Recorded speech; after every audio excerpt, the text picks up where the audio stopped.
শ্রোতা দর্শকদের হাতে প্রায়শই হেনস্থা হতে হয় গায়ক গায়িকাদের। তেমনই এক গল্প শোনালেন শান্তিনিকেতনে বেড়ে ওঠা পৌশালী বন্দ্যোপাধ্যায়, যিনি লোকসঙ্গীতকে খ্যাতি পেয়েছেন। বাংলা থেকে দেশের বাইরে সব ক্ষেত্রে পৌশালী বন্দ্যোপাধ্যায়ের জনপ্রিয়তা এখন তুঙ্গে।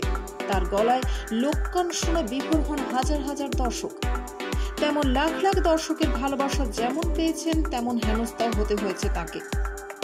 সম্প্রতি এক সাক্ষাৎকারে ভাগ করে নিলেন কিভাবে এক বয়স্ক ব্যক্তি তাকে হিজড়া বলে সম্বোধন করেছিল। তার গান শেষ হবার পর শুধু তাই নয়, একবার তার দিকে ভুট্টাও ছোড়া হয়েছিল ভরা মঞ্চে। বর্তমান সময় অসহিষ্ণুতা কতটা মারাত্মক আকার নিয়েছে তা স্পষ্ট হয় পৌশালীর কথা থেকেই, যেখানে জনসম্মুখে মঞ্চে থাকা শিল্পীকে কটাক্ষ করার সুযোগও ছাড়ে না কিছু মানুষ। তেমনই এক ঘটনা জানান পৌশালী। তিনি বলেন, একটা জায়গায় গান গাইতে গিয়েছি, আমি রায় জাগো গানটা দিয়ে শুরু করি। গানটা শেষ হয়েছে, সবাই হরিবোল হরিবোল করে উঠেছে। সামনে বসা এক ভদ্রলোক বলতে পারছি না, বলে উঠল, হিজড়া কোথাকার।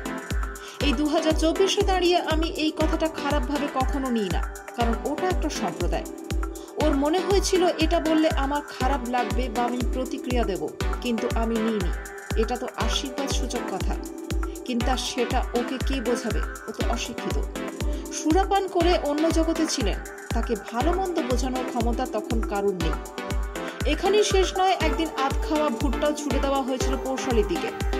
কিনা এত আনন্দ পেয়েছিল সেই শ্রোতা গান শুনে যে তেমনটা করেছিলেন তিনি। শাড়ি পরেই মঞ্চে ওঠেন পৌশালী। কখনো পারফর্ম করতে করতে একটু শাড়ির আঁচল সরে গেলেও কটাক্ষ শুনতে হয়েছে তাকে। ফেসবুক ভরে গিয়েছে নোংরা মন্তব্যে, যাতে পৌশালীর মতামত, আগে 6টা সেফটি পিন লাগাতাম শাড়িতে, এখন ভয়ে 12টা লাগাই। লোকসঙ্গীত দিয়ে কাজ শুরু করেছিলেন পৌশালী প্রথম থেকেই। সেটা নিয়ে ভবিষ্যতে আরো এগোনোর ইচ্ছা আছে বলে জানান তিনি। আরো বেশি করে মাটির কাছাকাছি থাকতে চান।